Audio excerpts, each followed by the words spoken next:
Hi and welcome. Episode number 74 में आपका स्वागत है। दोस्तों, ये जर्नी बहुत इंटरेस्टिंग रही है मेरे लिए। 74 एपिसोड तक हम पहुंच पाए और उसका सिर्फ और सिर्फ एक कारण है, आपका प्यार, आपकी मोहब्बत और ये इंस्पिरेशन के ये वीडियोस शायद कोई कहीं बैठा होगा हिंदुस्तान के किसी कोने में या वर्ल्ड के किसी कोने में, और किसी को शायद मैं एक सही इन्फॉर्मेशन दे पाऊँ और उस इन्फॉर्मेशन से शायद उसको ये हिम्मत आए कि ज़रूरी नहीं है कि आपको बैक पेन में या स्लिप डिस्क में या सयाटिका में रहना है। आप एक्चुअली ठीक हो सकते हो और अपनी लाइफ को वापस जी सकते हो। तो स्टार्ट करते हैं इस एपिसोड को कुछ नए क्वेश्चंस के साथ। पहला क्वेश्चन पूछा है नन्नू कुमार जी ने। उन्होंने पूछा है कि उनको डिफ्यूज एन्युलर डिस्क बल्ज है और डिफ्यूज एन्युलर डिस्क बल्ज के लिए क्या करना चाहिए। देखो, डिफ्यूज एन्युलर डिस्क बल्ज का सिंपल मतलब ये है कि आपको ग्रेड 1 या बहुत थोड़ी सी डिस्क बल्ज हुई है। ये कोई भी सीरियस प्रॉब्लम नहीं है। इनफैक्ट अगर आप 100 लोगों का एमआरआई कराओ तो 50 या 60 लोगों में, जो मिडिल एज हैं, उनमें सब में एन्युलर डिस्क बल्ज दिखता है। तो ये कोई ऐसी सीरियस प्रॉब्लम नहीं है। रेगुलर एक्सरसाइज, रेगुलर अच्छी लाइफस्टाइल, रेगुलर वेट रिडक्शन से आप ठीक हो सकते हो।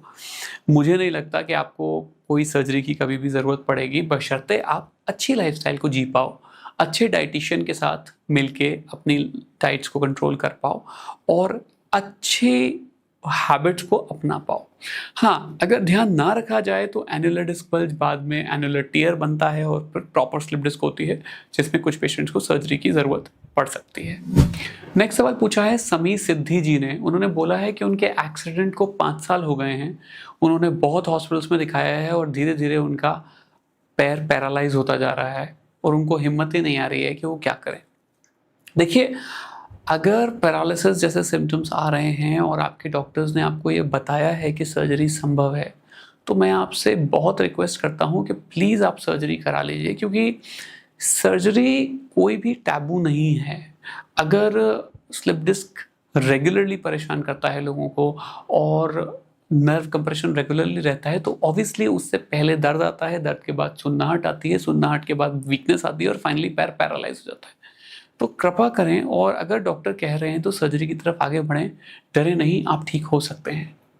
नेक्स्ट सवाल पूछा है मारिया जी ने।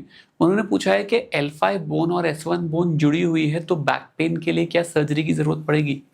मारिया जी, बहुत इंटरेस्टिंग सवाल है ये। L5 बोन जो होती है वो कभी कभी S1 के साथ जुड़ जाती है और इसको हम कहते हैं सैक्रलाइजेशन।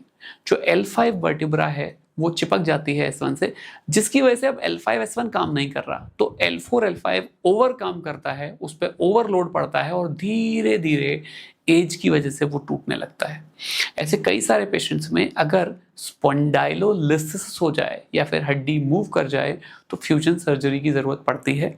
ऐसे कई पेशेंट्स की हम रेगुलरली सर्जरी करते हैं एंडोस्कोपिक टी-लिफ्ट से, माइक्रोस्कोपिक टी-लिफ्ट से और ओलिफ्ट टेक्नोलॉजी जो बहुत लेटेस्ट है उससे ये सर्जरीज हम लोग करते हैं, जिसमें हम स्पाइन नाइफ की मदद लेते हैं।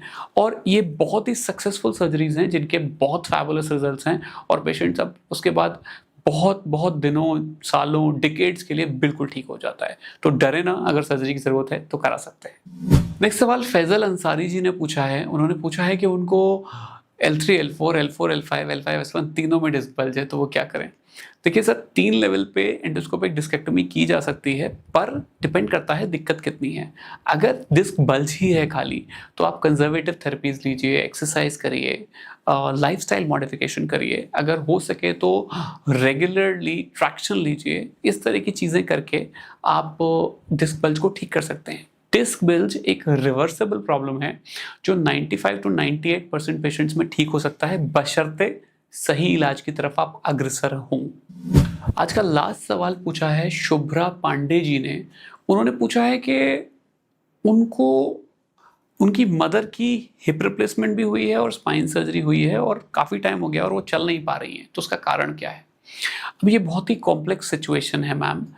ये बात दोनों डॉक्टर्स के पैनल को एसेस करनी पड़ेगी कि प्राइमरी मूवमेंट स्पाइन में नस दबने की वजह से, करंट ना आने की वजह से नहीं हो रहा है, या हिप का जो गोला चेंज हुआ है वो गोला परफेक्टली काम नहीं कर रहा है।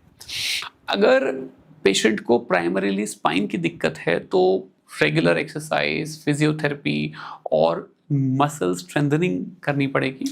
और अगर पेशेंट को प्राइमरीली दिक्कत है हिप की, तो फिर एक बार रीइवैल्यूएट करना पड़ेगा हिप सर्जन को कि जो हिप है उसकी फंक्शनिंग में कोई दिक्कत तो नहीं है, हिप की पोजीशनिंग में कोई दिक्कत तो नहीं है।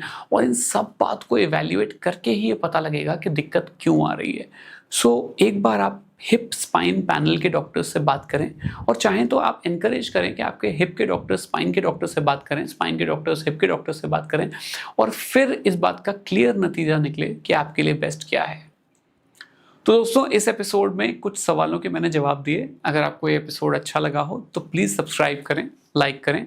आपका एक लाइक, एक सब्सक्रिप्शन मेरे को बहुत हिम्मत और हौसला अफजाई देता है कि मैं इस तरह के अच्छे वीडियोस आपके लिए लाता रहूं। Thank you very much.